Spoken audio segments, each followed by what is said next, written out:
Hello guys, welcome back to another stream on my YouTube channel. Today we are flying the A319 from Fenix. All the Fenix aircraft, in this case 320, 319 and 321. All these three airplanes have got a really nice and big update, 1.4 gigabytes, so that's actually a lot for updates for an already existing airplane.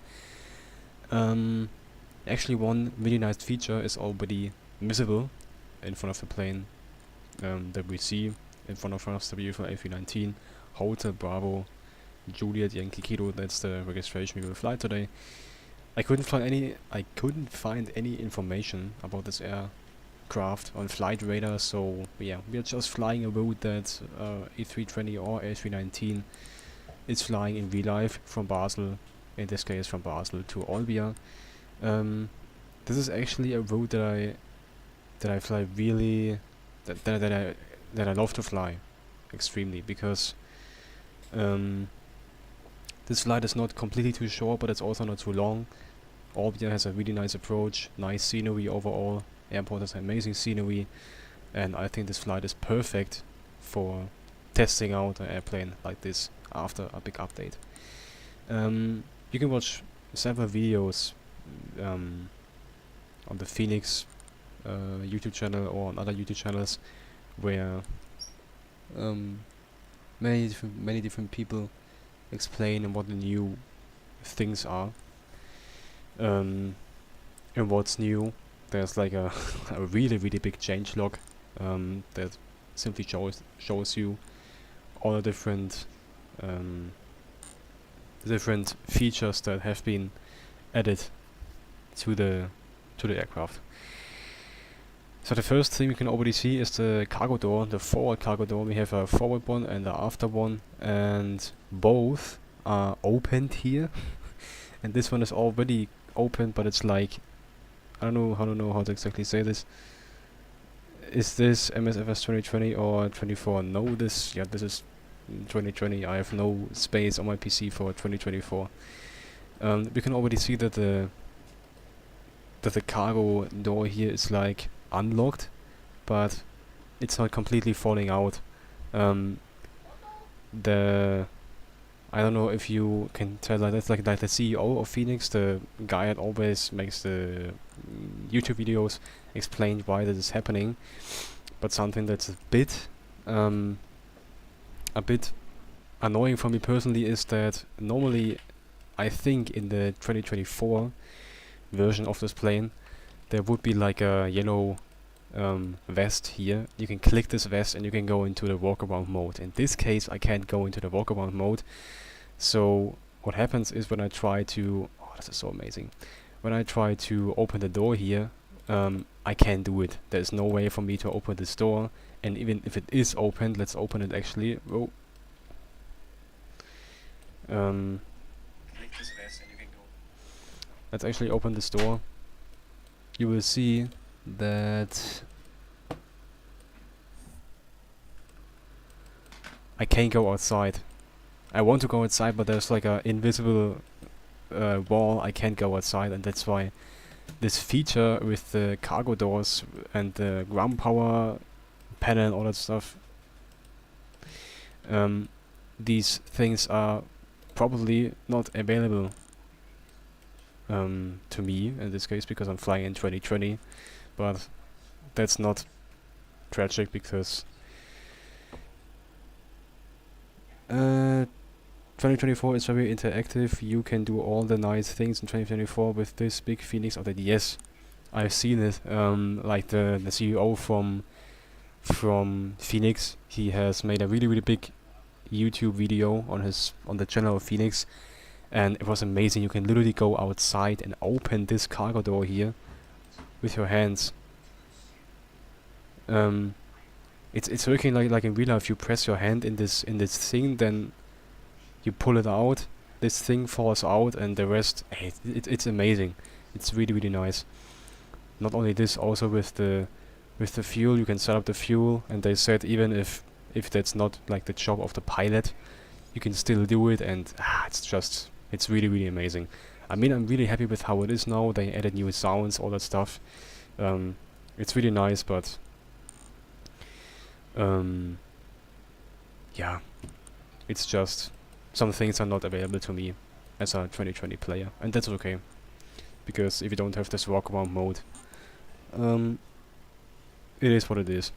But nevertheless, can you light up the cabin in 2020 if the plane is in cold and dark, like the little switch at the front of the cabin at the roof? I tried this out, let me check it. I actually tried this, but for some reason I think it wasn't really working. Like, I have some lights here, I don't know if that's already what it is, but you mean this little switch here? I think I need to do it forward. Let's do it.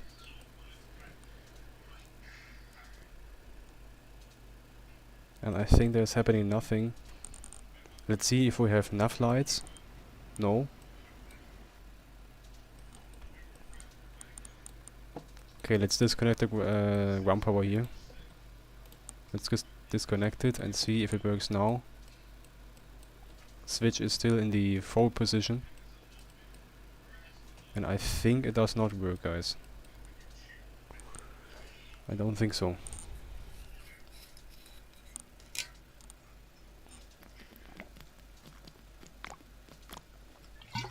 No, it's not working. Oh, we got 6 people watching, that's nice. Alright. Yeah, so that's not working, and if I turn on the ground power, this switch is not going back into the position that it was before. Something that should normally happen. Like if I put on the ground power now, normally if I understood it correct, the switch should go back into the position that it went before, but yeah, that's just not happening. So yeah, probably that's not working.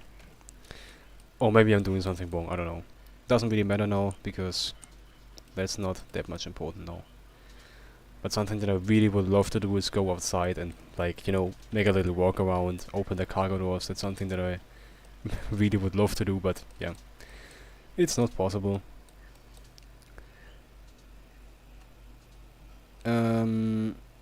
Yeah, so in this case, I would say let's try to enjoy what we have. And what we have is already really nice. So let's go into the overhead and turn on the external power, so you can hear this. 3, 2, 1.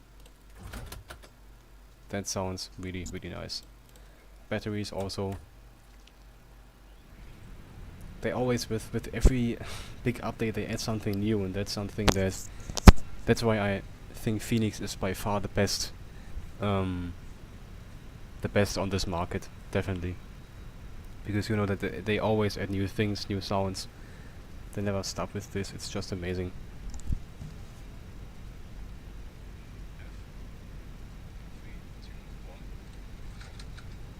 Yeah. Okay. I've already set it up fuel and all that stuff. I mean, you can check it. Mass balance, we have all that stuff. We have 115 passengers, 2.9 cargo, and 6.0 fuel, so we can already put the fuel pumps on. And now let's compare this fuel pump sound with the fuel pump sound of the FS Labs A321 Neo. And we can hear.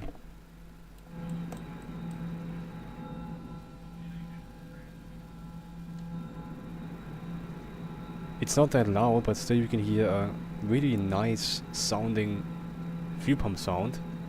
And it's compared to the FS Labs A321 Neo, in my opinion, it's definitely a bit better, I would say.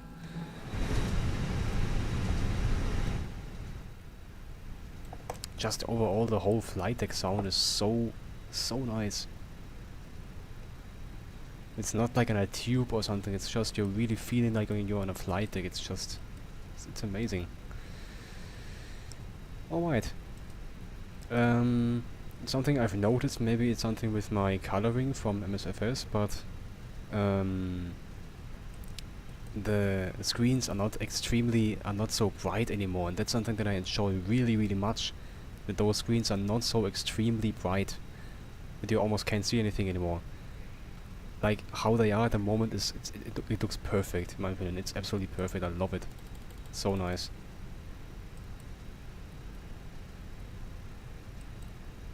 Right. Yeah. Also here, really important. Okay, just doing anything here.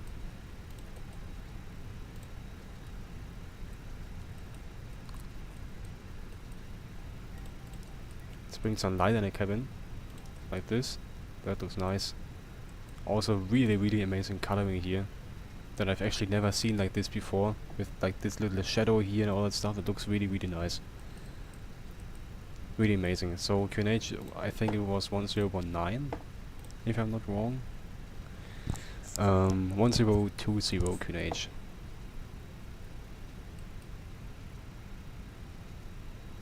Okay. Flight level was 350 for this flight. It's already, so this flight is not too long, it's like 1 hour and 10 minutes or something, it's not that long. But as I said, I just love this flight, it's so nice. Okay.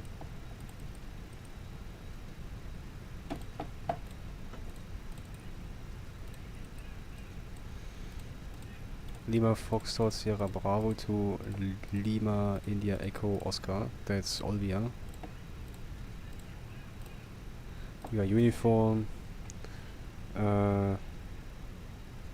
Uniform 211 21105.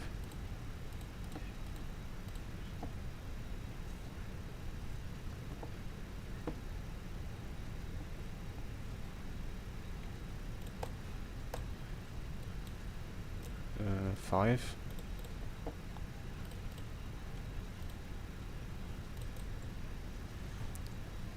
€60 for the fuel, as we said. And let's go to center MCDU. It's already kind of fill in the takeoff page here. We're going to... Oh, what is happening? We're going to take off from runway 15 today. Even if it's a bit of a long taxi time, I don't really care. It's just nice to take off from this runway. Calculate this, please. Packs are going to be on, actually. Anti-ice off. Toga, no.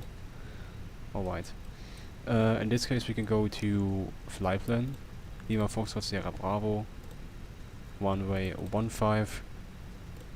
And...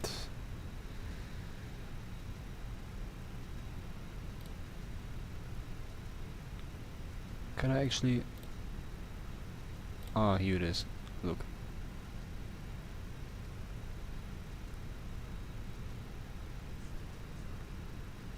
Can I see the chat somewhere?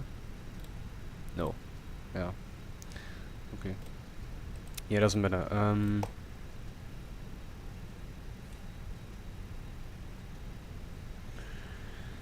So we said Olbia 7 Yankee departure. That's this one. Insert. Let's go to Olbia. Now probably something like Zulu 74. No, now direct to Exuga. What the hell?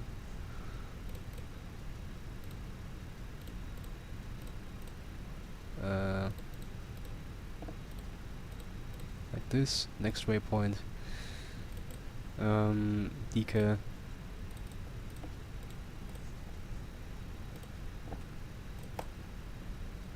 All back.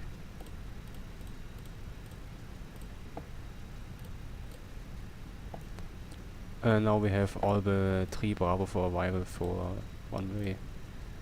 What was it, runway 2, 3? 3, yeah, okay.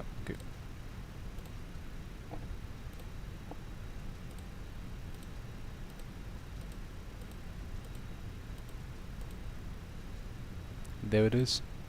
Insert. Flap and discontinuity is not there. Perfect. Let's go to the performance page. Okay, still 5 minutes to go for the IRS, so we have no pressure now. Let's already start the APU because it's getting kind of warm in here. With the avionics compartment below us. Yeah. 150 and 154. Hey.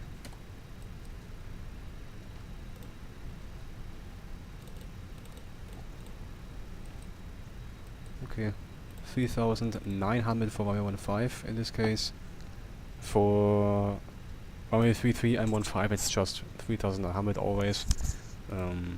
Yeah. So we are basically done with this. Let's make a little departure briefing. So for departure, we are going to, and now we'll try to connect Navigraph really quick so we can sim brief. If this is working, oh hell, that's not working. Wait a second.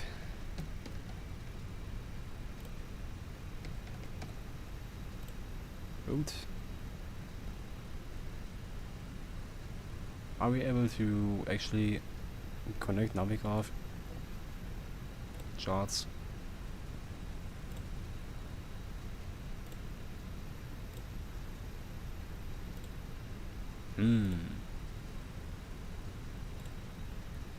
So I'm not quite sure we can connect Navigraph to here Navigraph. Navigraph, let's go. QR code.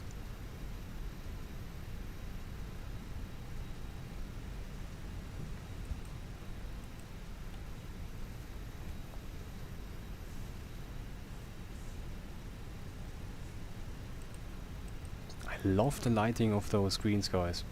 Looks amazing. Really, really nice. Okay, we have APU bleed. Let's check how the sounds are in the cabin.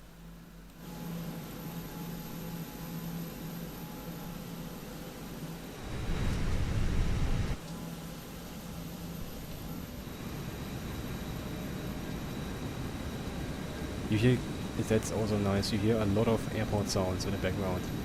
That's also nice. So let's say the boarding is completed now.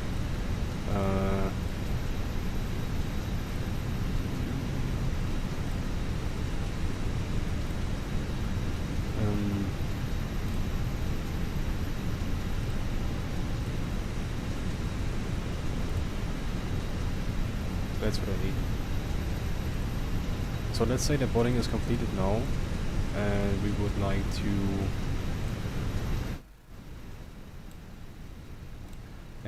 to close the doors, close the cargo doors also. These ones here. And get ourselves ready for departure. Stairs away. Because the RS is almost done, let's say we can also disconnect the jocks now. And actually, we should actually have GSX. I thought I have GSX, but that's not the case. Okay. That's interesting. I've installed the newest version of GSX, but I have no idea how to get this thing here in the toolbar. That's weird. Okay, it doesn't really matter now. We can fix it later. So. Yeah, what I wanted to show you is how we will taxi. So we are here. And I would like to taxi via Sierra and then all the way via Bravo to, let's say, here or here. I would say here. It's just safer. And then use all the length of the runway, because the touchdown zone of runway 33 is somewhere over here, because there's like terrain going up, and that's why touchdown zone is moved more into the runway. So if we would have a engine failure or anything before we won, we have a lot of runway here. It's 3,900 meters. That's a lot. In Frankfurt it's like 4,000. It's almost like in Frankfurt or Munich or something. It's you have a really, really long runway here in Basel. That's something really nice. Yeah, exactly.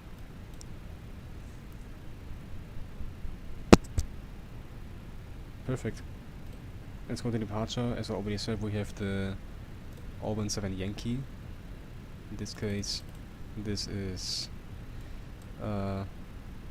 this one probably. No. Oh, it's actually this one. Okay, it's the straight one. So we just go straight ahead with the runway heading, and then at Sierra Sierra Bravo 616, heading 173, and then just continue to Olbia, and then the departure is simply already done. So, not that much to say. Let's disconnect the ground power. And then we can start a pushback.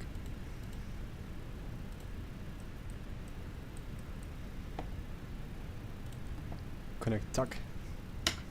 Parking brake is turned off. Let's also close the door here.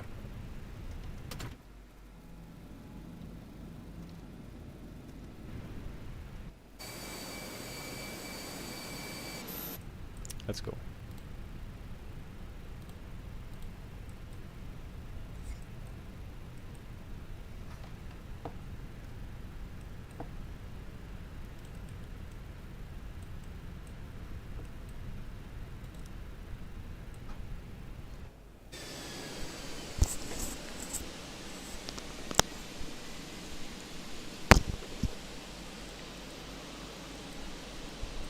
Well, I can't see anything here. Let's put daytime on.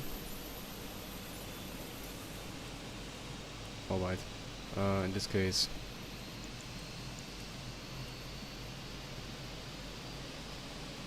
yeah, we can just taxi via this. Yeah, okay, it should be fine.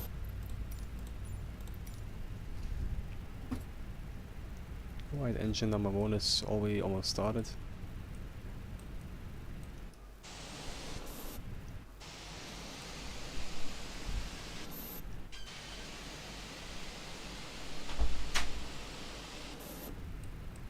Let's stop it here. Let's stop it here, habe ich gesagt. Bist du schon geflogen? Wie? Schon geflogen?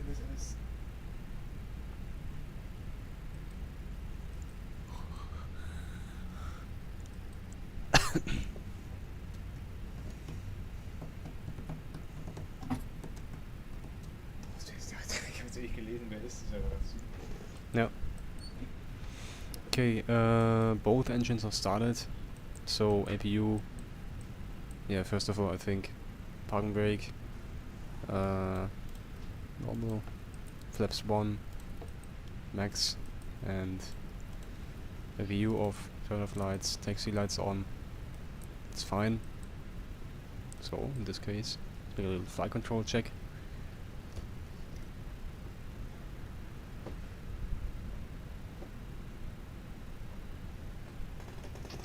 Let's go.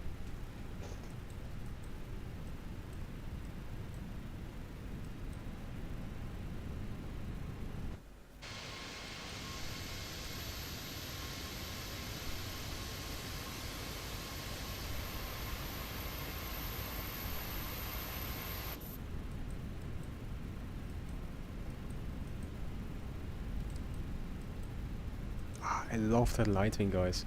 I don't know if it's only because of the airport lights, or if there's the actual lighting of this cockpit now, but yeah, I mean it's kind of a mix of the airport lights and the cockpit lighting, but at the moment it looks incredible. It's so nice. I love it. And as I said, I have the full, how do you say, the full brightness set here for this screens, and it looks perfect. Not too bright, but also not too low. It's perfect.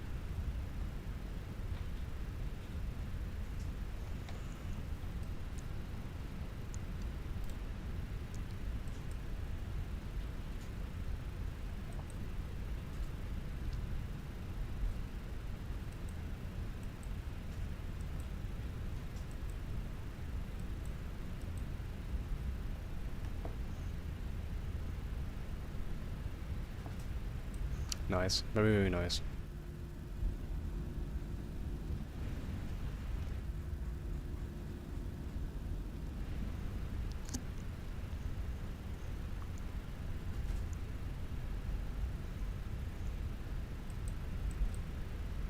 Side stick fault. No, it's good.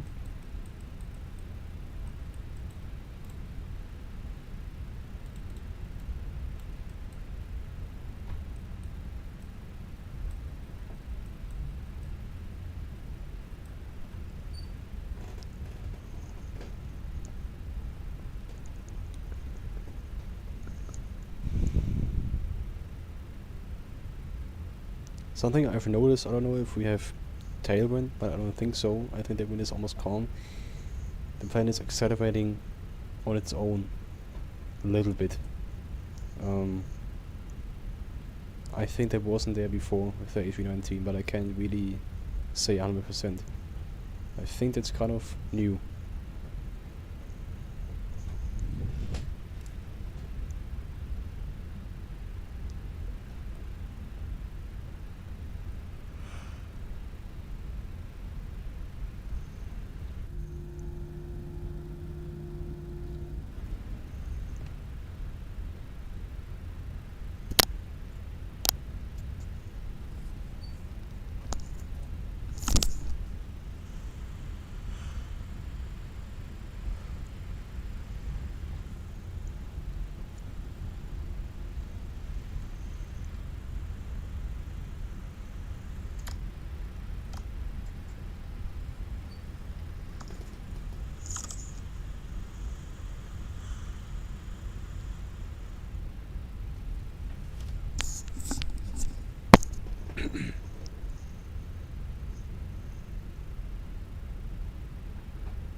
Hello.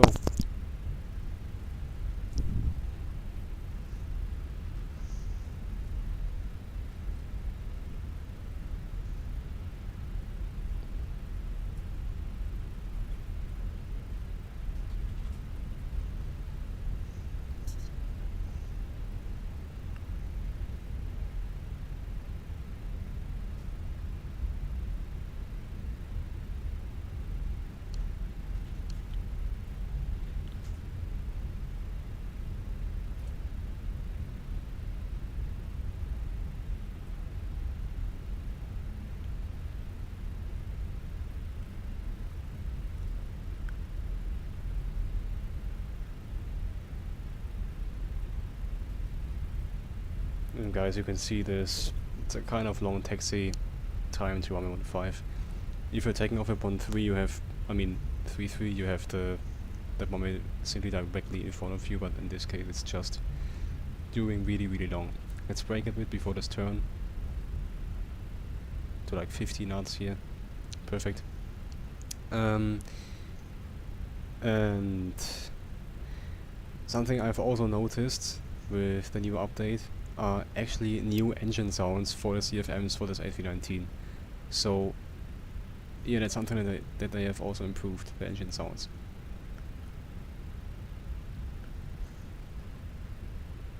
So, landing lights, strobes, logo, and takeoff. And also I've never seen this little red light here for the frequencies and for the transponder, also something new. Okay, that was a bit early.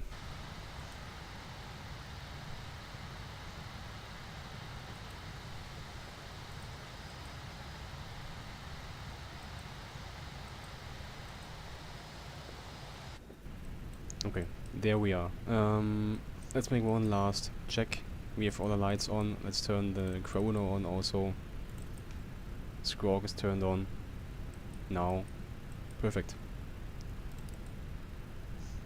And then I would say, let's go. 50%.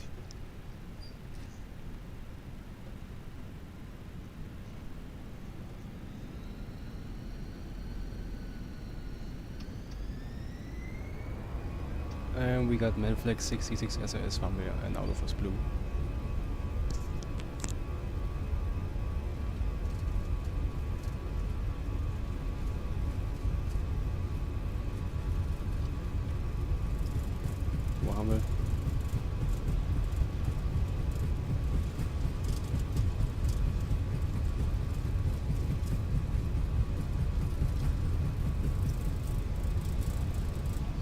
V1 and rotate.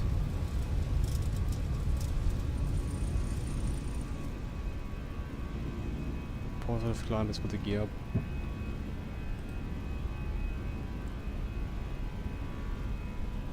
From all the 3 airplanes, I think the A319 is flying the best if it comes to hand flying. And I said it many times, I'm gonna say it again, the lighting of those screens is perfect now, it's perfect, I love it so much. Look at this. It's finally looking good. It was always too bright or too, how do you say, too bright or too low if it comes to the brighting, but to the brightness. But now it's perfect, flips up. Now it's incredible, it's perfect, I love it. Okay, FPS are not that good, probably because of the city here. I have always better FPS, should be better in a bit.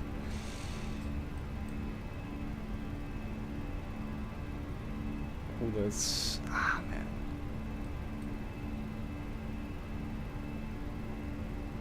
Yeah, this instrument is a bit laggy sometimes. Hello, holy space.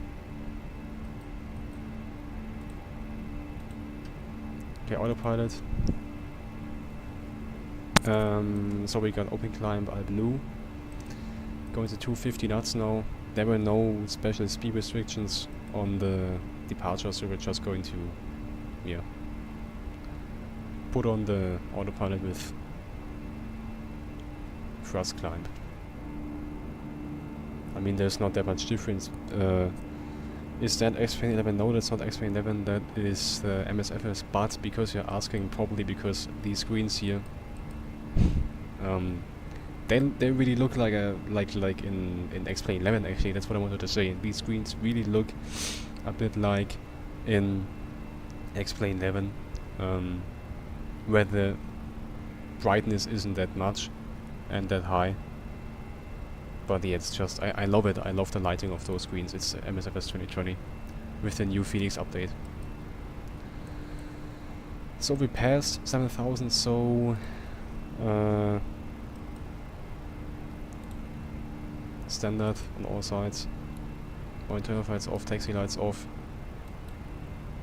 We can disarm the spoilers, put the differentiators already on, so yeah, it's fine. I love the glow of the screens. Yes, it's amazing. I mean, actually there's not that much glow, you know, there's not that much glow, and that's what's actually good. I mean, this one is actually kind of bright, and the difference is really amazing. Here we got some lights. Here we got some different lights. The plane has a total different vibe now. It's amazing. So much better compared to, you know, planes like fly-by-wire. I mean, the fly-by-wire A320 is really nice. It's really advanced. But this is, yeah, good. Your screens are a bit too less. Yeah, I like it if it's more glowy. Yes, everybody has different taste if it comes to that brightness topic. I mean, there was a lot of glow before. Like if I zoom out, you know, you can't see it in the stream because it's just you can't see it in the stream because the quality is too bad. But at some angles, you can see weird texturing here, and this weird texturing was more visible with extremely bright screens. Like if the screen was set too bright, there were some really weird texturing here, and now that's gone because the brightness is just not that extreme anymore, you know. Your screens are a bit too less bright, like an X-Plane. Yeah, maybe a bit too less for your taste, but for me personally it's amazing.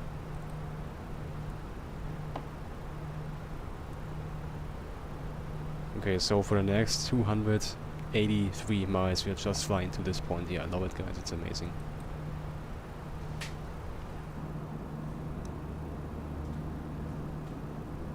But it looks clean. Yes, it looks definitely, it looks really clean. That's what I mean. Oh, look at the moon, that's nice. Okay.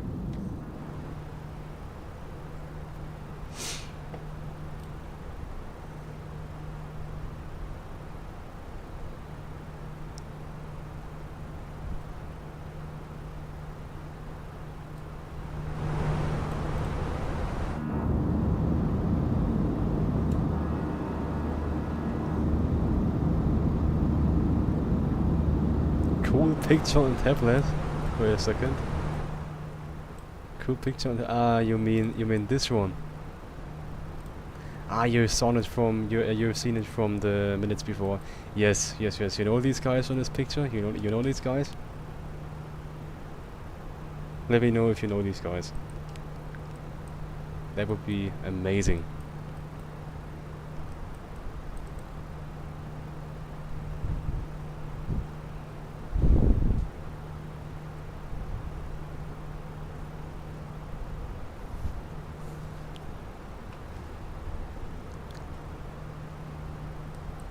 Let's see.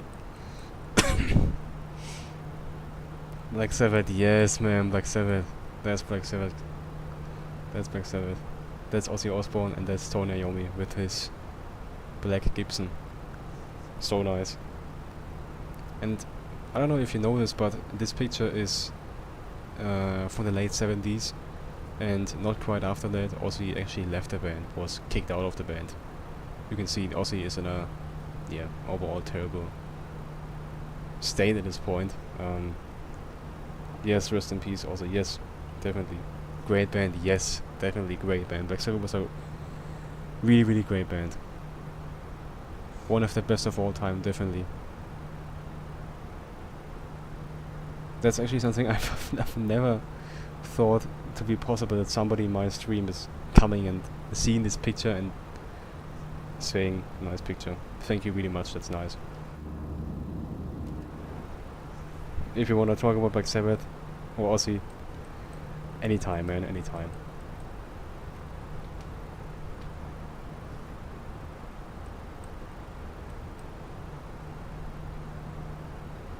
And I'm going to leave this I'm going to leave this picture there for a really long time, because it's just legendary, you know, it's just really legendary. And at the end of the day, we all can appreciate Phoenix for this, because they make this possible, that we can actually put in those like background pictures like on a real iPad, you know. When I've seen this picture for the first time, I mean, I've seen this picture many times on my PC, you know, on my PC screen, but seeing this picture in the iPad of the Phoenix is just amazing. What's your favorite song of Black Sabbath? That's a really good question. There are too many to pick one. But if I needed to pick one, I would say Behind the Water Sleep from their self-titled album. Black Sabbath album, Behind the Water Sleep. What's your favorite one?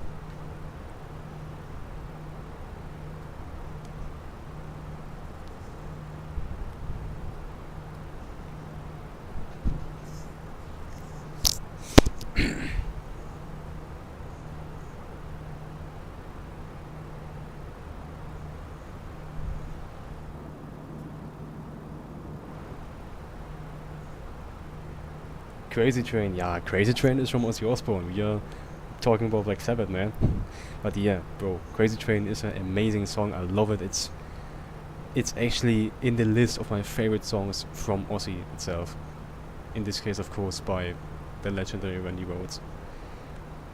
I don't know if you know him, but yeah, it's the first guitarist of Ozzy Osbourne when he started alone after Black Sabbath, after he was kicked out. But what's your favorite song from Black Sabbath?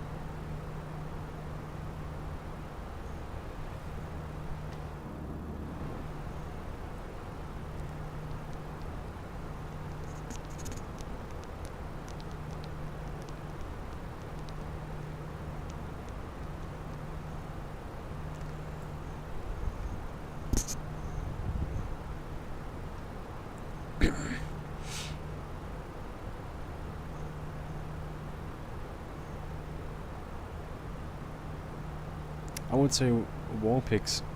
War Pigs, yeah, War Pigs is a classic. That's a classic. I have discovered this song from a long time ago, and that's a really nice song. Or Warning, yes, Warning is really nice. Absolutely, Warning is amazing. Warning is amazing. I mean, to be honest, The Warning is not my favorite song from Black Sabbath. Why? Because I think it's too long in the first place. I don't know, man. It's like this song is amazing, but the first 3 to 4 minutes, let's say the first 3 minutes are so amazing. I get goosebumps every single time I listen to it, and it's too long ago.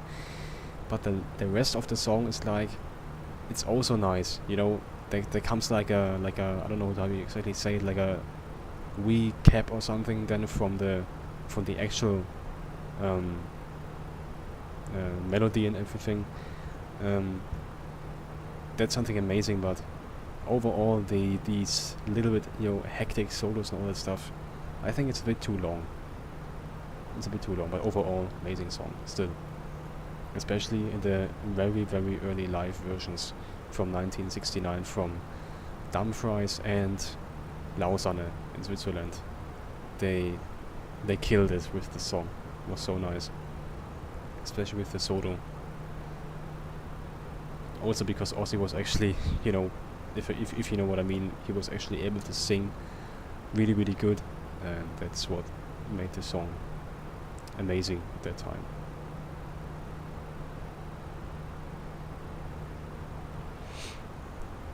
But you have mentioned Crazy Train. Are you also listening? So in this case, are you also listening to Ozzy Osbourne?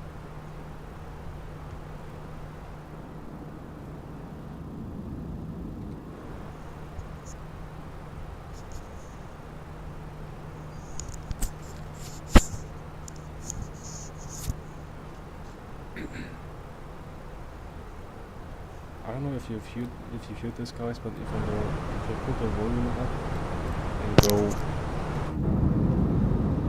in this view, you can actually hear like a little bright sound.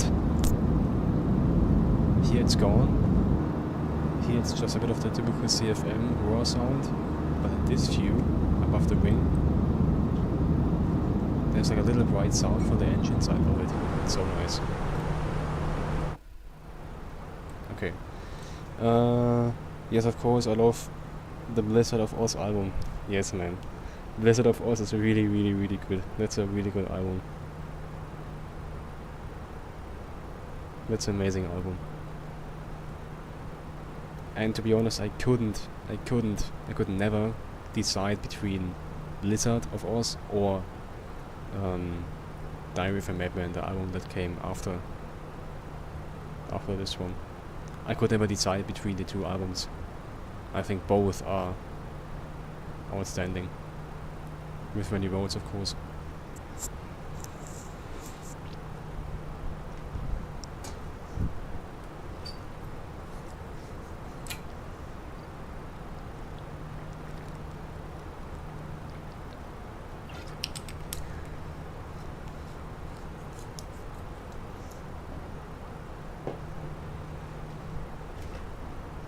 Okay.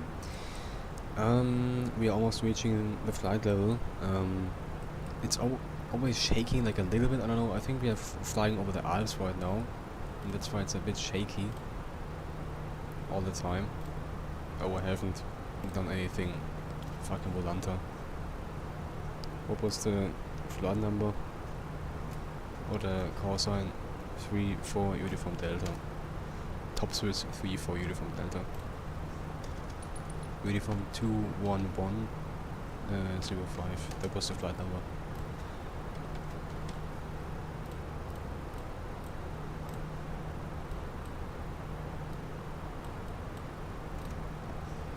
Okay.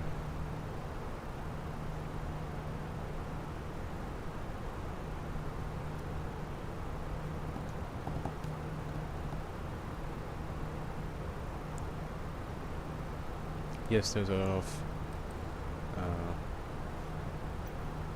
mountains going on below us, so I'm not going to turn off those fasten seatbelt signs because it's always shaking a little bit. It's just a bit too risky for me personally. Let's actually see what's below us. Exactly. Yeah, that's amazing. Look at that. Holy shit. Looks so nice. Oh. Is there also actually also new wing flags? Because it really looked like that. It's looking amazing. Look at the wing flags.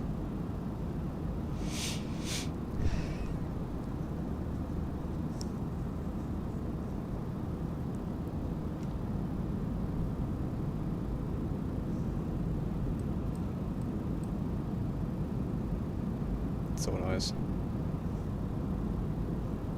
So much better compared to that FS Labs stuff that I've done in the afternoon. I just need to say it. Sorry, I just need to say it. Okay, let's turn on the... Look at that. Let's turn on the current time again. You can actually see a little... Oh, look at that ring. We got many turbulences here.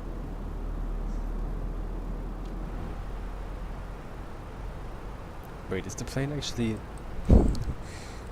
decelerating a little bit because of the turbulences, or was it just a little change in the wind here? I think it was a change in the wind because it's kind of windy here.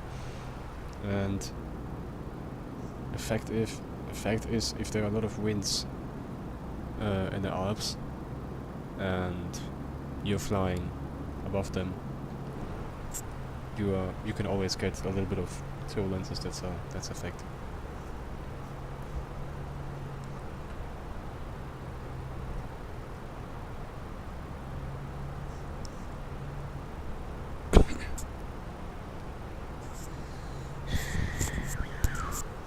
Okay, I would say it's not that long until arrival. Exactly said, or precisely said, around 38 minutes. Means not more than 20 minutes until the top of descent, So let's breathe already a little bit. For arrival, we have the Olbia 3 Bravo arrival. Let's go to Leo arrival. And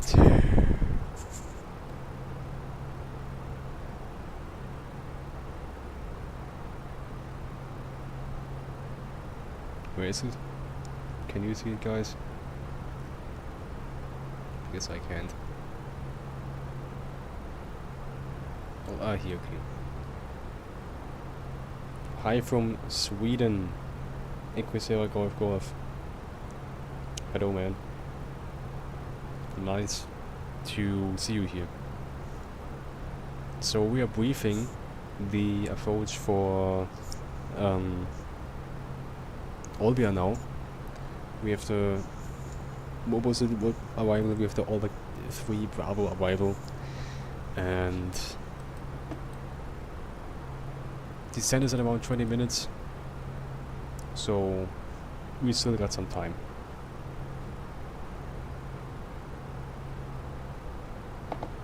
Looks so nice. So nice.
Mann, scheiße, das ist doch dann hast du so einen Check sehen und dann geschrieben. A320 is such a powerhouse old ship. Reinzuschreiben wie, okay man, I have to go now. Long live also long live the legend and many words. Ja. Aber ich hab gedacht, du bist dazu gefälscht, und dann schießt du sagst dann, ey, nee, schau, was er noch reingeschrieben hat. Das war ich. Ach, scheiße. Aber ich hab zu gespielt. Warum? Ohne Scheiß.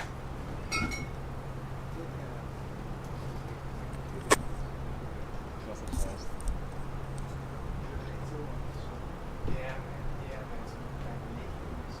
Ja. Ja. Ich habe ja echt versucht, in die Rolle von denjenigen zu stecken, der es halt nicht checkt an dem Punkt. Alright. I love Sarde. Gna. Yes. I have no idea what this. I mean, do you mean? do you mean a city or do you mean an airport or what exactly is it? Is it Echo Sierra Golf Golf? What do you got?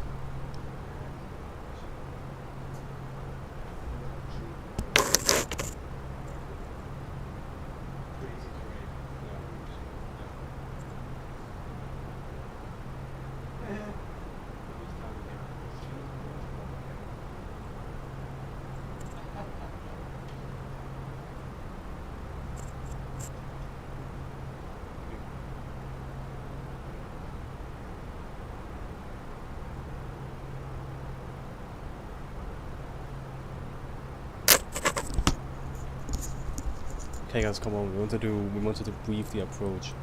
Let's do it.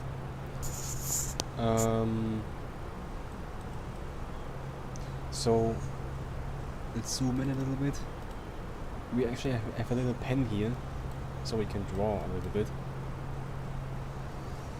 Orbit 3 Bravo, where is it? Come on. Here it is, okay. So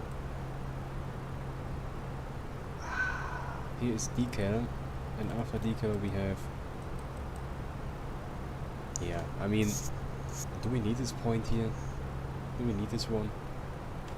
I don't know if it's even part of the arrival, I don't think so. I think decal, no, decal is not even part of the arrival. Let's delete this point here.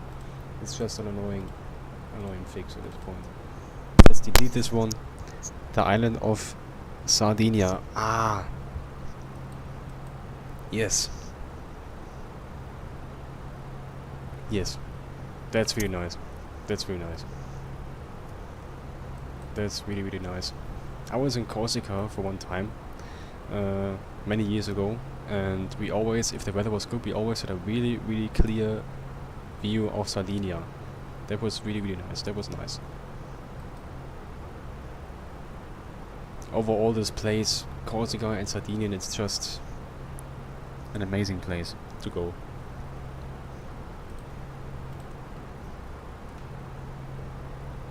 Now it's looking really clean. Okay, I should stop saying really, holy shit. Now it's looking very clean. Now it's looking clean. That's also enough. Okay.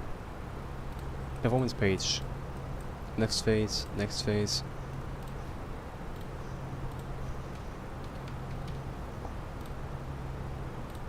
I'm gonna check the weather for Olbia now. We can actually also do it here. Let's go to MCDO menu, and now to Atsu, AOC menu, weather and weather request. Lima, India, Echo, Oscar.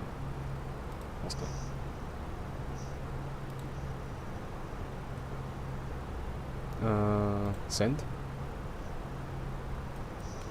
Something that I'm not sure why they are not really doing it, to be honest, is printing those meters in the headwind and in the fly-by-wire and as far as I know, also in the A321 Neo, from I don't know if it's headwind or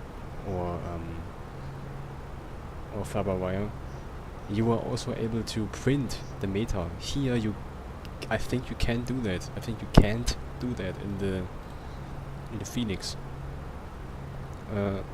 So if I go to return and now to receive messages, and now to the weather data. Oh, come on. Where is it?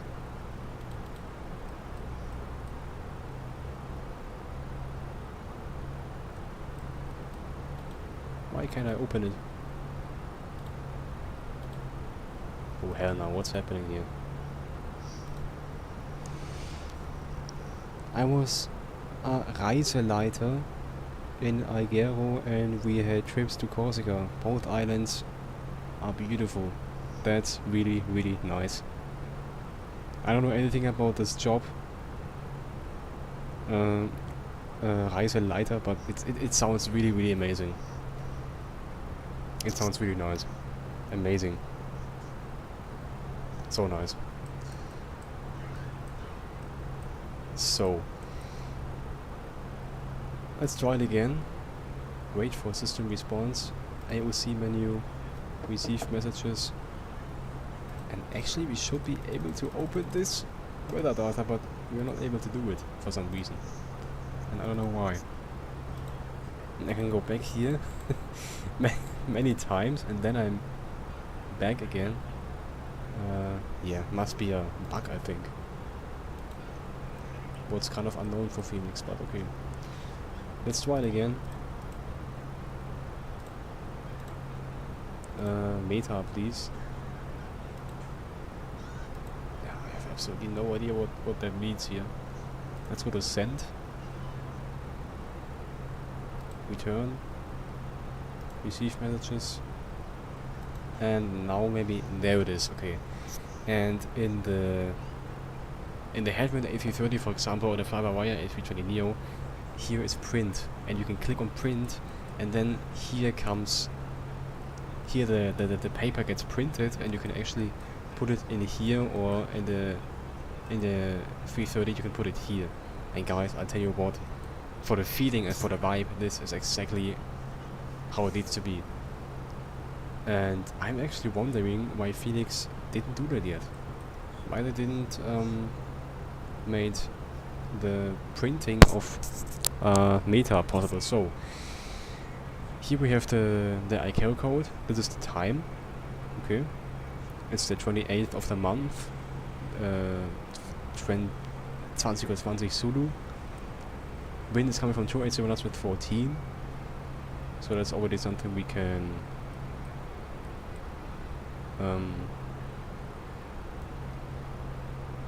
remember. Temperature is 25. Okay, what is the temperature and what is the dew point? I'm not sure what is the dew point and what's the temperature. Okay, dew point is 17, temperature is 25.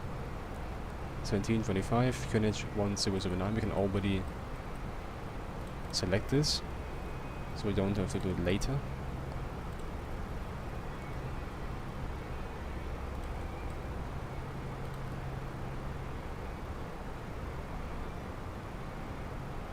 Also here 1009.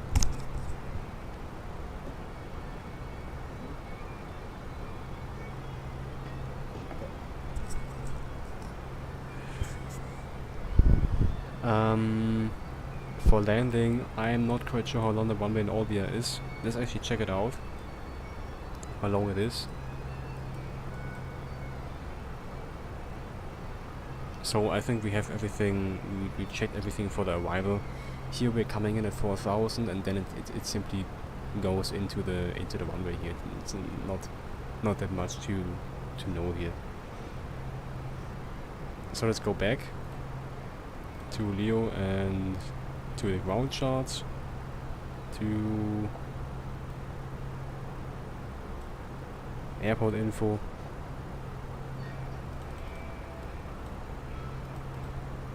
.2740. So 2,740 meters, that's not that long, so I would say that we use Outback medium.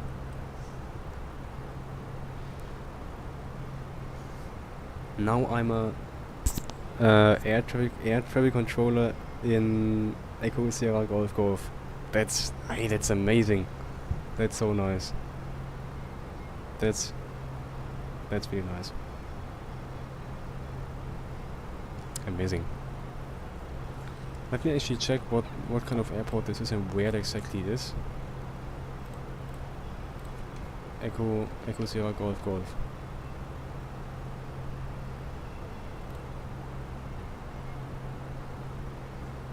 Ah, that's in Sweden. Nice. Very nice. Ah, I mean, you said it before. You said hi from Sweden. Yes. Amazing. That's really nice. Nice airport.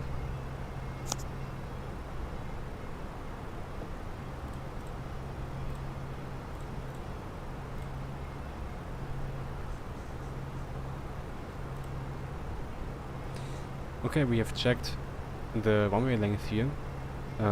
So we decided Autobake medium would be a better choice in this case.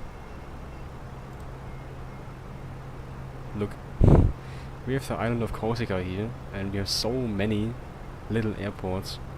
We have this one, we have Ajaccio itself. I don't know what this one exactly is, but here we have Ajaccio and some different airfields, and it's just nice. It's amazing. So, we have this runway length here. We will land on runway 23 with this summer heading 233 coming in, and probably we will exit runway at Foxtrot or at Echo. If you're going to on both taxiways, we need to continue via Golf in this case, and then via Mike to one of those stands here, to one of those airports, to one of those, yeah, aprons or gates, depending on what is there, because I can't really remember. Now let's take a look at one of the most important things, the approach chart. So we said we're going to land on runway 23. We are able to make our ILS on that runway, which is really nice. So we need to descend to 3,000 feet. As soon as we reach the top of descent, we need to descend to 3,000. As I said, heading 233. The runway heading is already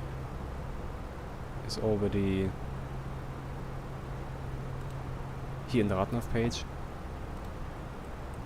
because we have it here, and here we have the ILS frequency, so we already have this.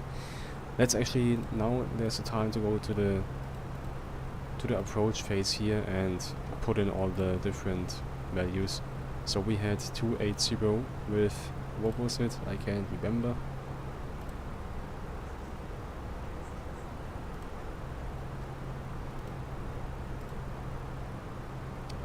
With 40 knots, okay. Because windy is saying 7 knots. Okay, then let's say 14.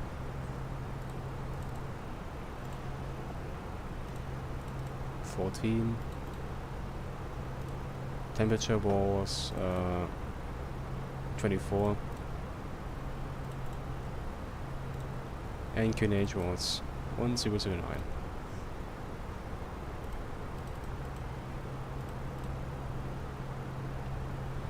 The minimums for this runway are, I mean, of course, depending on what kind of approach you fly. In this case, for us, missed approach climb gradient.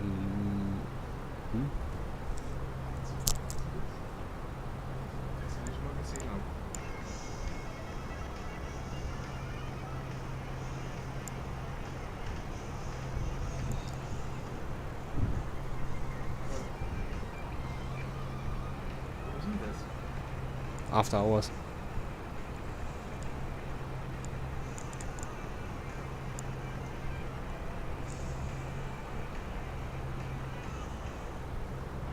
das schaue ich jeden Tag.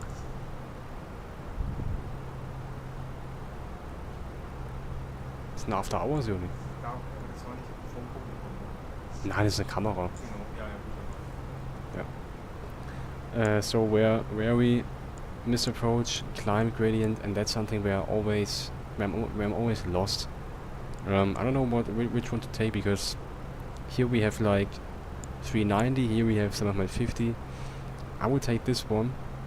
Yeah, I would take, I don't know, man.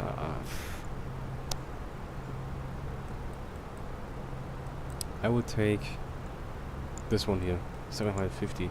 I'm not sure what to take exactly. I'm just not into the theory stuff there. In the case of a missed approach, we don't have that much winds there, but you know, there are many things that can go wrong in an approach. So in the case of a missed approach, for example, I don't know, over floating anything or unstable approach, we will proceed on track 233. First of all, coming to 5,000. That's a bit weird because that's not what we have here, and here also the mountains or the terrain goes up. So I would personally say we will not continue on track 233, and as soon as possible we will turn to this heading here, 067. So in this case, I don't know, we can fly to the end of the runway here, and I think actually, yeah, okay, alright, yeah, I didn't read it completely. Here's standing proceed climbing to 5,000, so we need to come to 5,000. That's a fact. But as soon as we are flying over the VR, we can turn left on track 067. Alright, nice. So, in this case, missed approach, altitude is 5,000 feet. Good. Look, we're almost there, almost reaching the top of descent. And the fast and seatbelt signs were on the whole flight for a reason, because, as I already said, above the Alps it was just completely turbulent and bumpy. Now it's good.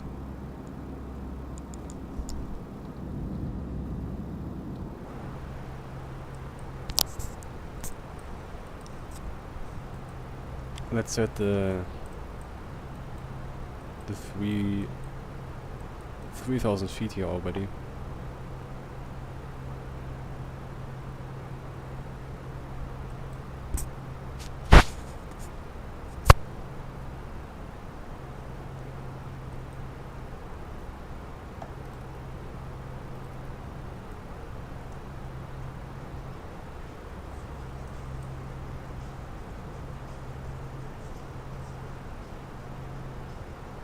Okay, let's do it.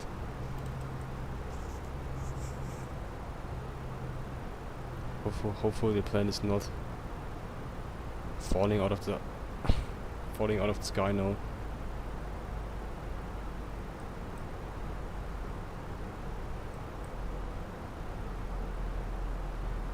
Why are so many descents starting so rapid? I can't understand it. It's always like going down first of all. It's weird. One time this stuff did cost me a lot of pain in the ears actually.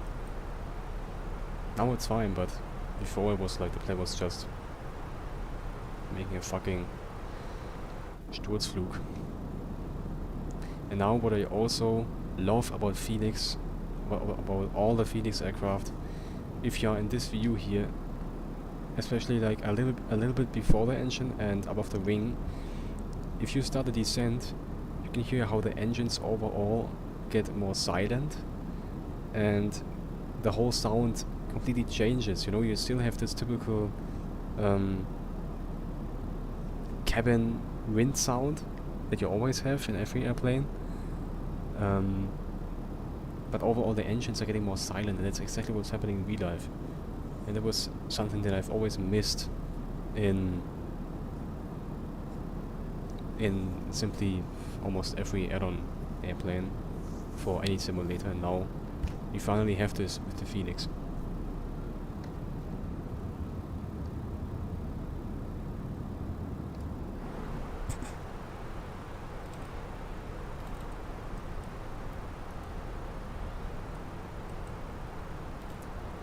Landing system also already.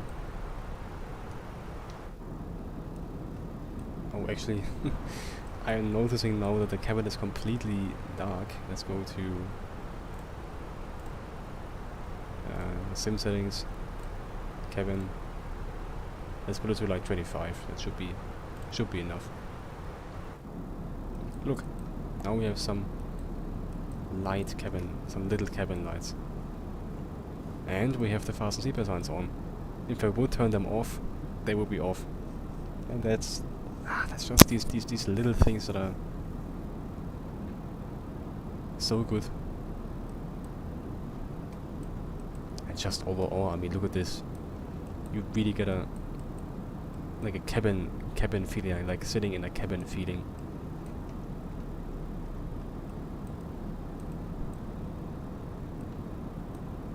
Outstanding, guys. You can replace this with anything. It's just so unique. This could be a real airplane. If I would show this picture to my father, if I would make a picture now and show it to my father, he would think it's real. So nice. Good. So as you can already see, we have kind of much tailwind. There will be like, I don't know how many knots from this side, but we definitely have some crosswind now.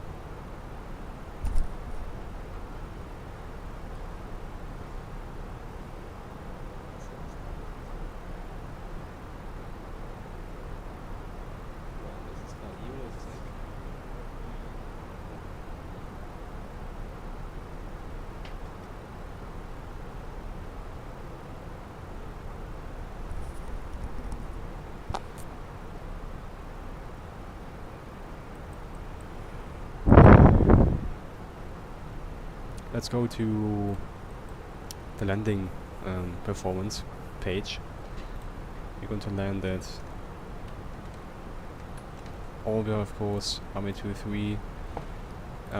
The weather should be fine. I think we have no rain or something here. No thunderstorms, no rain. I mean, we have some little rain on the, like, let's say, northwest of the airport, but it's not that much. It's completely fine. Overall, there are no clouds, and yeah, the weather is just good. So let's stay on dry here. Apply meter. Also, the Airbus is saying 280 with 7, so maybe I would like to change that in the performance page of the performance page of the FMC. 24 1009, that's what we had also on windy, and meter.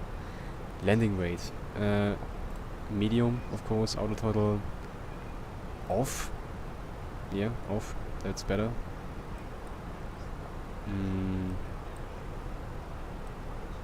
Landing rate. So for landing rate, as far as I understood it correct, we have EFOB.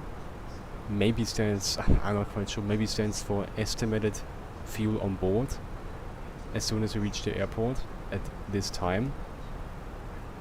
So in about 20 minutes. And the plane is telling us that we're going to have 3.6 tons. Tons? Yeah. On board. Now we have 3.8. So of course we need to take 200 away from it, and that makes sense. So we need to take 200 kilograms away from this gross weight here. That gives us 576. So that's what we put in here, as far as I understood it correct.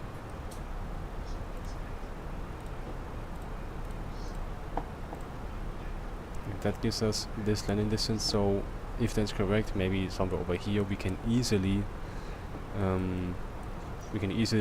exit the runway via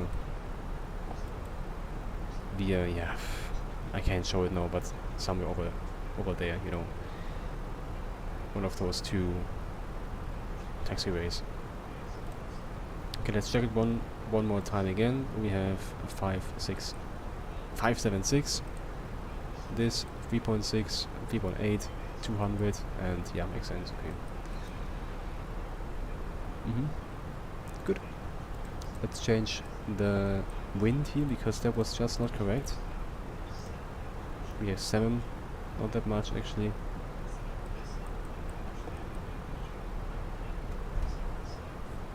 So here we can also see we have 5 knots from the right, 5 knots from the front on the nose.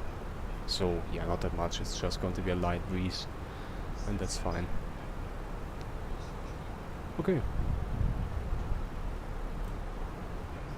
Minimums are 750. That's something we already set up here. 5,000 for the missed approach altitude, and the wheel speeds that is kind of low. Let's say 135. Let's try like 135. If we need more, we can add more. But I would say for the beginning, let's say 135 now. Yeah, 135. Because if I would go like at 130 or something, it feels a bit weird. It's a bit slow. I would say 135. It's fine. In this case, we can activate it. Now it's active.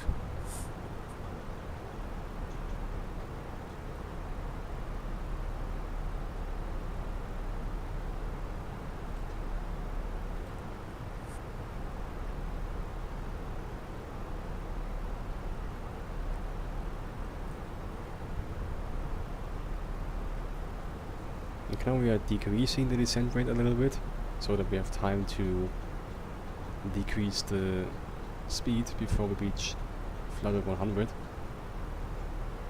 So now we are not that fast anymore, but that's completely okay. Let's delete this one here before we reach it, because it's just annoying.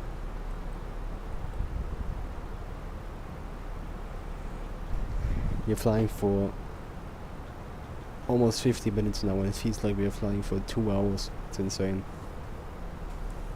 Never left the PC since we started. Feels like 2 hours or something. That's insane. But it's so much fun. The Fenix is so much fun. It's insane.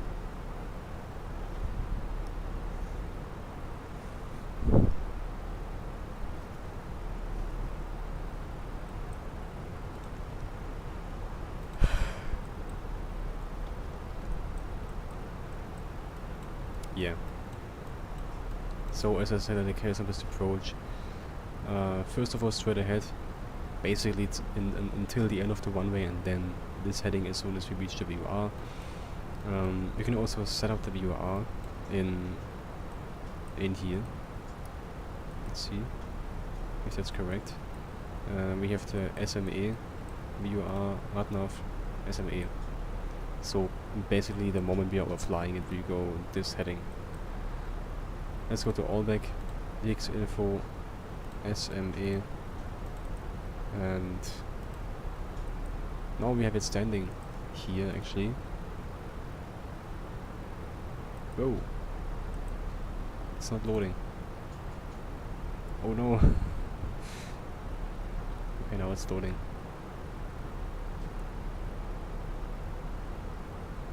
That's amazing. Did you see this? It's loading. It's actually loading a couple of seconds, and then you can actually see it. Oh, that's so nice. And now you can see SMA, and that's really helpful for us. So then we can see where when we overfly the VOR.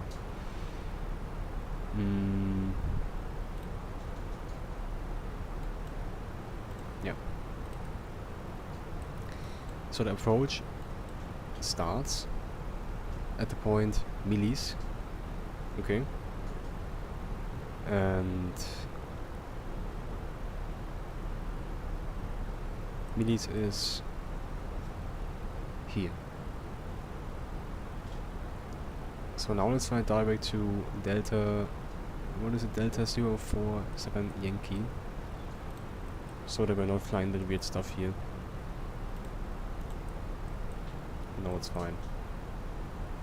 See, the airplane is doing a light left turn now towards this waypoint.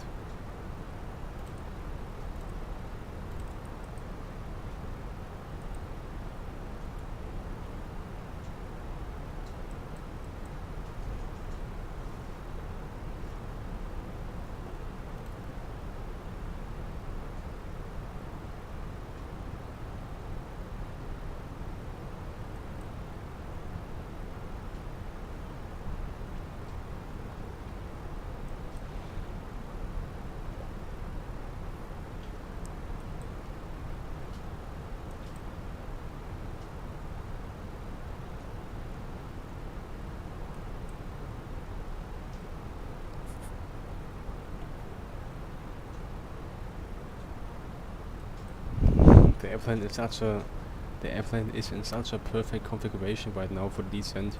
We have a little bit of tailwind here, like 30 knots or something, and we are staying idle. We are not losing any speed, so theoretically it's a beautiful descent.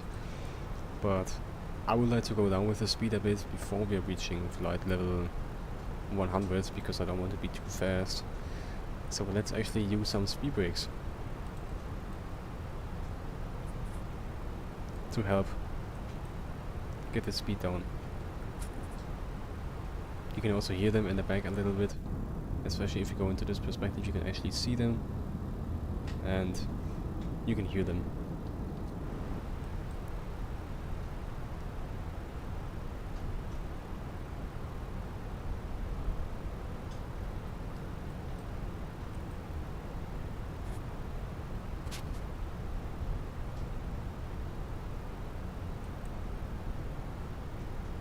Almost perfect. Okay, landing lights on.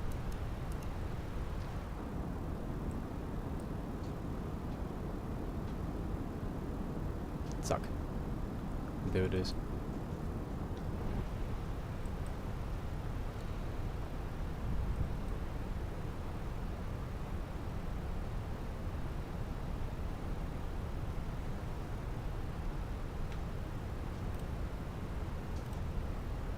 I think it's okay if you reach the 3000 a bit after this point, because the glide slope doesn't directly start at this point. Like, the glide slope starts at 10.9 SME, and we're going to reach the 3000 somewhere over here, so then we still have enough time, so that's okay. We can just leave it like this now. Let's actually go to the green dot speed now. Like 200 knots or something. Does anybody know what this is? This little red thing here? I never knew what this is. I mean, of course we have the green dot speed here. At this dot I think you can, like, put down the sleds. But what this little red thing is, no idea.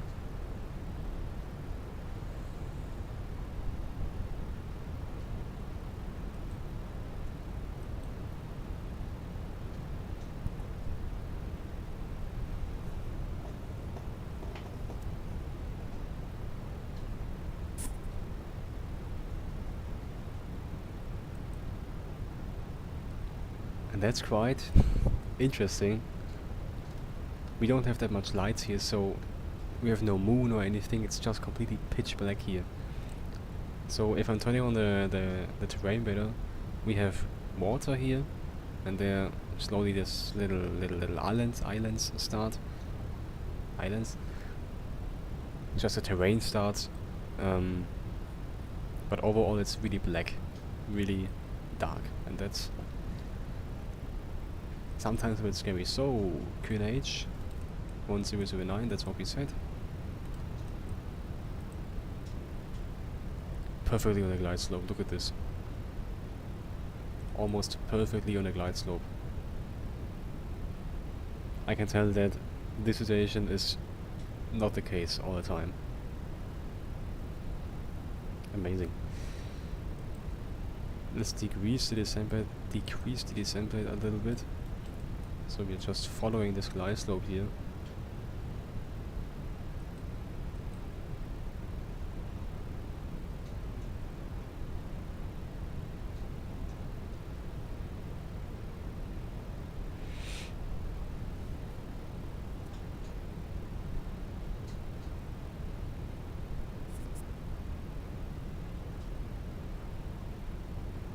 Okay, passing 5,000.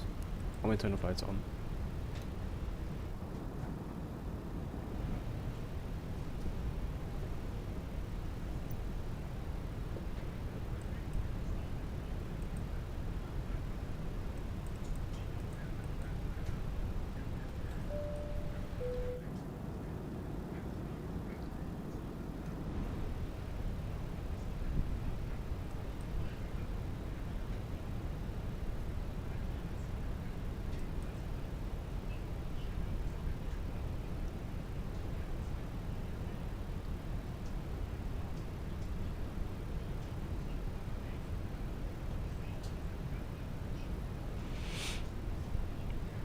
Let's check the cabin altitude. We have minus 350 cabin weight.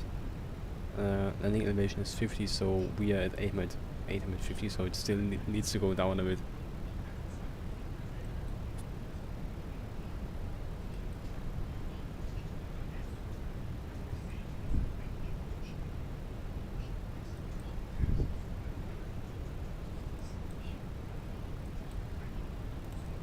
Let's activate approach.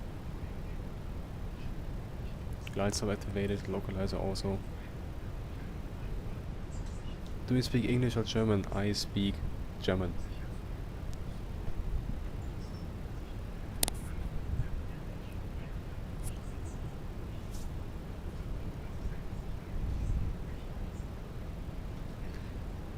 Alright. Let's zoom in here, and we are almost ready to get the gear down now. What? We have a bit of tailwind, so let's help with the speed brakes a bit now. Come on. Because the runway is coming kind of close. And we don't want to be in a stressful situation here. Because if I would put the... Okay, actually I can do I can already put on the flaps, the sleds, that's okay. Now the speed is going down.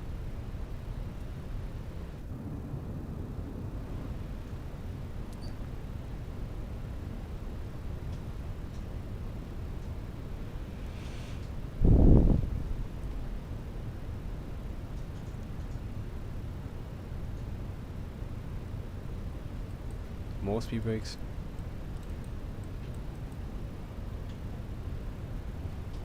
Gear also now.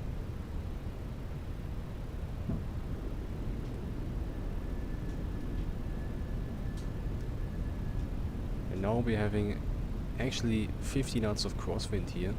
Now 60 knots. 14, 13.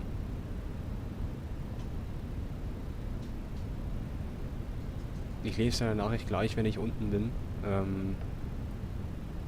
Ich muss was landen, dann kann ich kurz drauf schauen. Okay, what did we say? We said 135.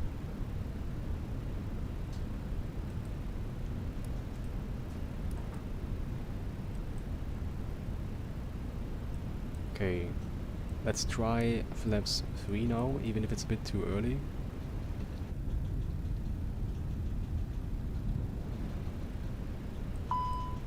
Yeah, I will arm them. Minimum. And let's say flaps 4 now. Autopilot off. So I have controls. Also the auto throttle. So the throttle is in my control now. 500. And again, the thing, we have no terrain in front of us, so it's not so easy to see how much we are climbing or descending here before the runway. Is there a beach below us? I have no idea. just scary, simply. Okay, we have 3 reds.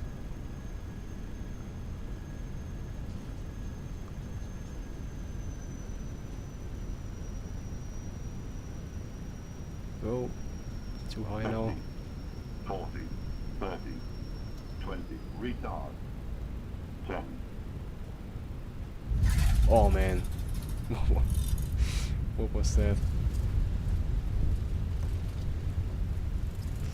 Okay. I thought I fled enough. Obviously not. I don't even want to look at the landing rate on Volanta. It was minus 297. That's actually okay. Could be worse.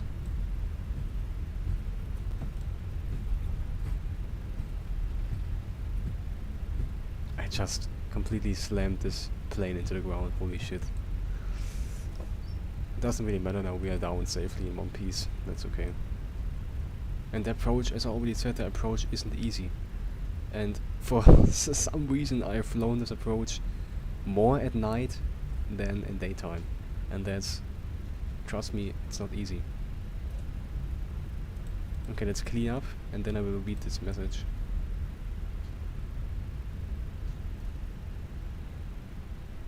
Let's just park here now for a second. Yeah, rechts vor links. Landing lights off, takeoff, yeah, nose takeoff lights off, strobe lights off. Let's start the APU already. Flaps up. Spoilers disarmed. Okay, there we are. Squawk, of course, into the standby setting. Okay. Jetzt weißt du, wie ich meine ICG 737 zu einer Cargo machen kann? Oder einfach Window Covers drauf machen kann. Hab mir Videos angeguckt, aber nichts davon hat funktioniert. Es gibt eine wirklich sehr, sehr, sehr gute Cargo-Version von der 737. Also es gibt 2 Möglichkeiten. Entweder du kannst hier ein Livery downloaden, zum Beispiel ein ASL Livery, wo dann die Fenster einfach zu sind. Oder wo die Fenster einfach, wie sagt man, einfach von innen zugemacht sind. Das heißt, du siehst die Fenster nicht wirklich und es sieht echt aus wie ein Cargo-Flieger. Das ist einfach ein Livery, das du dann für den Flieger hast. Für die 737-300 in dem Fall von ASL, was schon cool ist. Oder du downloadest dir das ICG 737RG Mod. Ich kann dazu versuchen, einen Link reinzuschicken. Für den X-Plane 12 habe ich keine Ahnung. Für den X-Plane 12 bin ich jetzt tatsächlich relativ raus. Ich habe X-Plane 12, ich fliege auch manchmal X-Plane 12, aber ich habe meine ganzen Flieger wie die ICG habe ich für den X-Plane 11 und im X-Plane 11 gibt es einen Download-Link irgendwo, wenn du mal auf Google eingibst, ICG 737RG Mod. Ich schaue noch kurz rein, wie es heißt.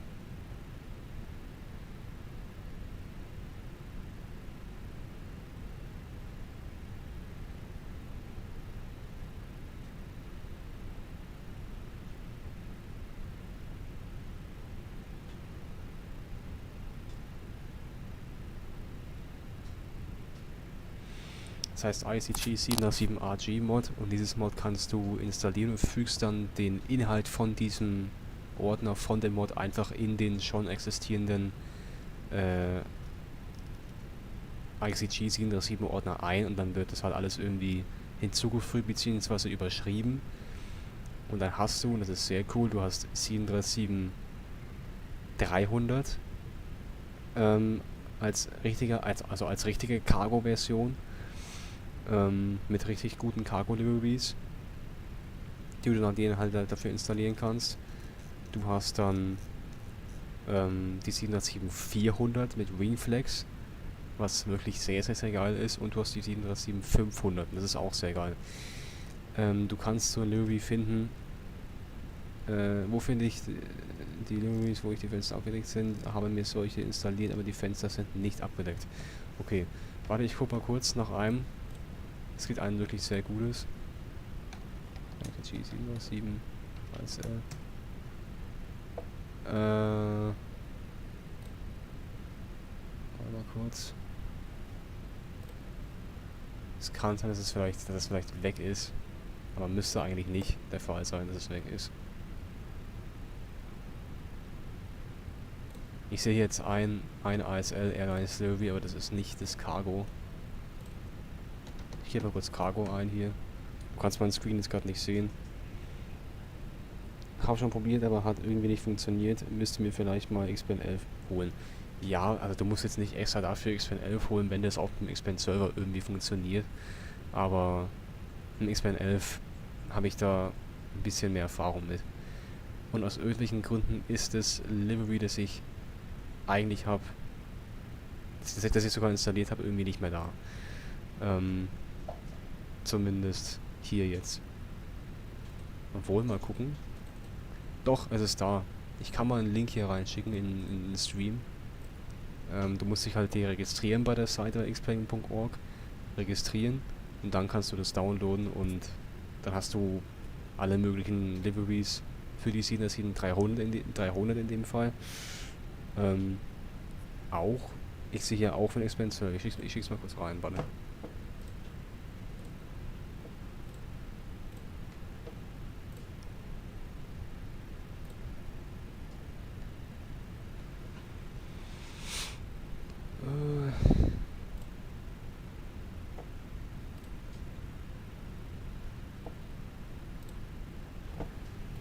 So.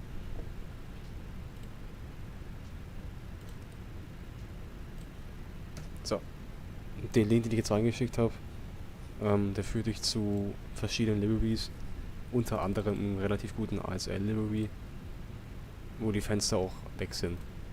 Also du kannst das Flugzeug jetzt nicht so beladen wie ein Cargo-Flugzeug, aber es sieht zumindest aus optisch wie ein Cargo-Flugzeug, was schon sehr cool ist.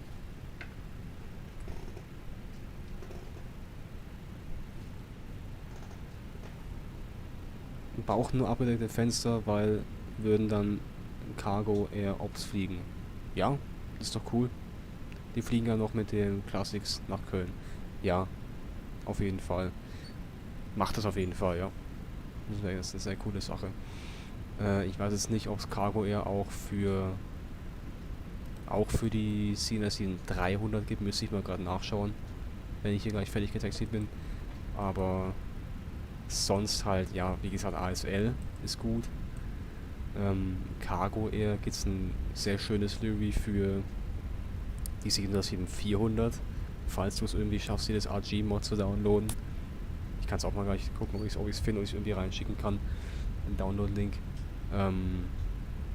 Weil eben die 777-400 von diesem RG-Mod ein schönes Cargo Air Livery anbietet.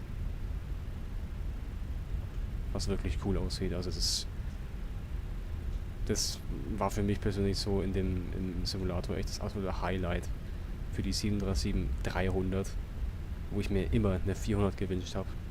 Jetzt plötzlich einfach eine 400 fliegen zu können und dann noch mit Wingflex, das ist wirklich ein Geschenk.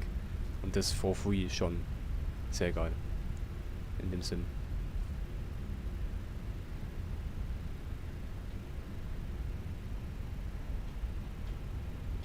Gucke ich mir mal an, danke. Kein Problem. Kein Problem, immer gerne.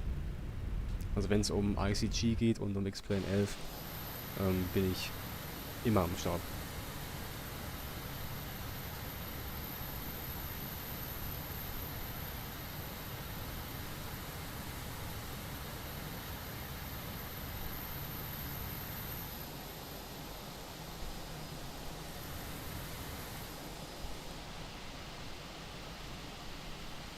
Okay. Ja, macht es gern. Okay guys, there we are.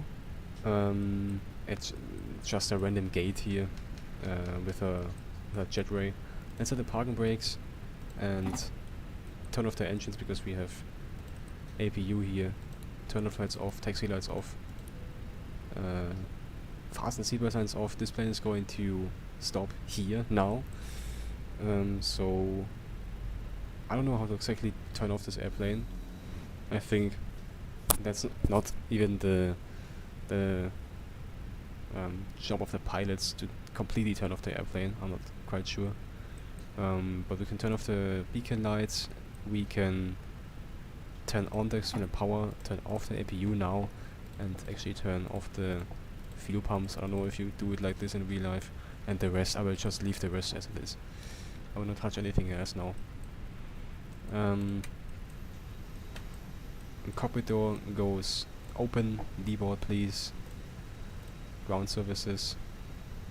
Cargo doors can also open.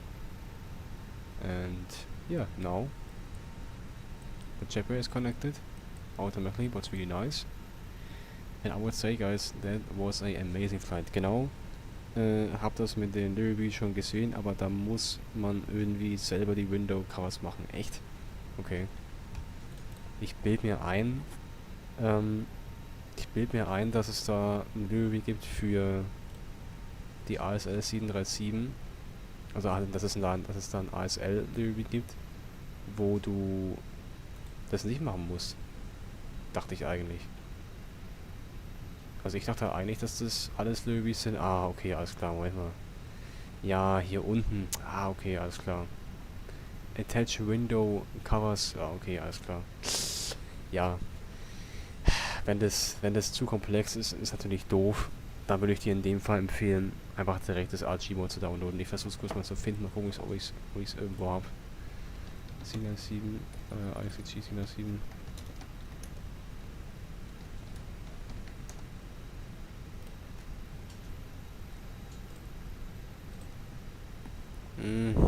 Ne, es ist nur Lüge hier. Hier ist Air Horizon. Ja, Air Horizon. Also das RG-Mod selber gibt's schwer zu finden, was wirklich komisch ist.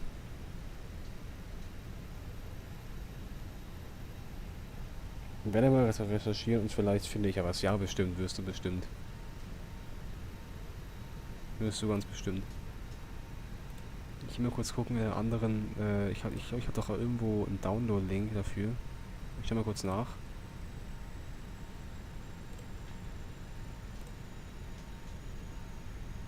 Vielleicht habe ich irgendwo einen Download-Link.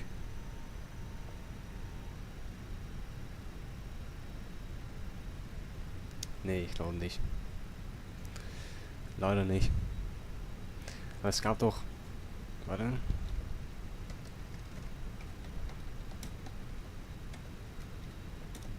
Es gab doch ein YouTube-Video und unter dem YouTube-Video hatte mal sowas mit RG, aber keine Ahnung, ob es alles dabei hatte. Okay. Ja, wie gesagt, ich weiß nicht, ob das RG-Mod mit X-Plane 12 funktioniert. Du könntest es probieren. Vielleicht klappt's ja. Vielleicht funktioniert's ja. Ein Versuch ist es wert. Musst halt in dem Fall ein Backup machen, also halt musst du ja einfach in dem Fall die ICG, die du jetzt gerade eben hast, zweimal in einen anderen Ordner kopieren. Also du erstellst hier einen Ordner und tust nochmal die jetzt frische ICG, die du jetzt hast, die funktionierende, in einen extra Ordner und probierst mal aus, wenn du magst, ob dieses RG-Mod auch mit dem X-Plane 12 funktioniert. Wenn es das tut, ist okay.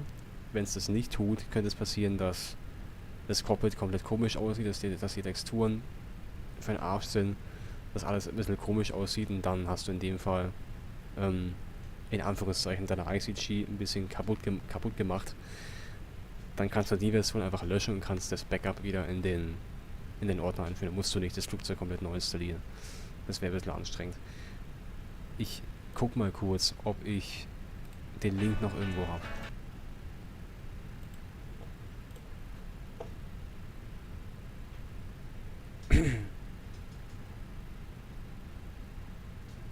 Ja, tatsächlich. Ich schick's gerade rein. Du gehst da auf Download und dann nochmal auf Download und dann nochmal auf Download und dann müsste das Ganze auch gedownloadet werden. Ich schick's mal rein. Warte kurz.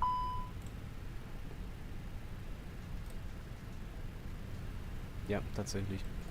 Ich schick's gerade rein. So. Zack. Wenn du da drauf gehst, gelangst du zu einem Google Drive Download Link. Da gehst du einmal auf Download, dann nochmal und dann wird das Ganze runtergeladen. Es dauert in der Regel ein bisschen, weil ich glaube, es sind ein paar Gigabyte. Aber in diesem Download drin sind eben die ganzen Verbesserungen. Wirkung probiert. Unbedingt. Mach's unbedingt, probier's unbedingt. Wenn's klappt, saugeil, wenn nicht, ist auch nicht schlimm. Aber man versucht es wert, weil die ICG so an sich ist schon sehr geil. Aber du hast halt gerade eben mit der ganz einfachen ICG 7300 hast du halt nicht wirklich einen guten Wingflex. Und klar, du kannst Cargo fliegen, aber mit der 400 mit Wingflex ist es einfach saugeil. Ist nochmal ein ganz anderes Feeling, deswegen musst du unbedingt probieren. Alright. Guys, in this case, I will end the stream now because it's already going quite long now. We did 2 flights. The first flight was with the FS Labs A321 Neo from what was it, Tirana to somewhere. That was a really long flight, about 2 hours and 30 minutes or something. We did a go around there, and that flight wasn't going so well, especially in the landing.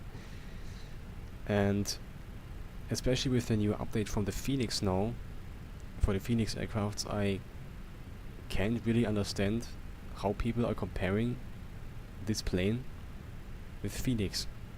And I've seen comments below videos and titles of videos on YouTube saying, is the game over for Fenix now? No, the game is not over for Fenix now. Because the FS Labs A321 Neo is, especially if it comes to handling and the graphics and the texturing and the modeling and the overall looking, is coming not remotely close to the Fenix. It's something you have to say. Of course, the cockpit is looking amazing. Of course, the texturing and all that stuff. Of course, it's all looking good. But if it comes to sounds and if it comes to how good it works, it's not coming even close to the Fenix. That's a fact in my opinion. That's my personal opinion. Of course, it's also a plane with a good system dev, but still, Fenix is on a completely different level. And I will always prefer Fenix. That's just my personal opinion. And this flight simply confirmed that, because it's just, this plane is just, especially the A319, it's an amazing aircraft, and it's flying so great. So in this case, with that being said, guys, have a nice evening, and I will see you in the next stream. Bye bye.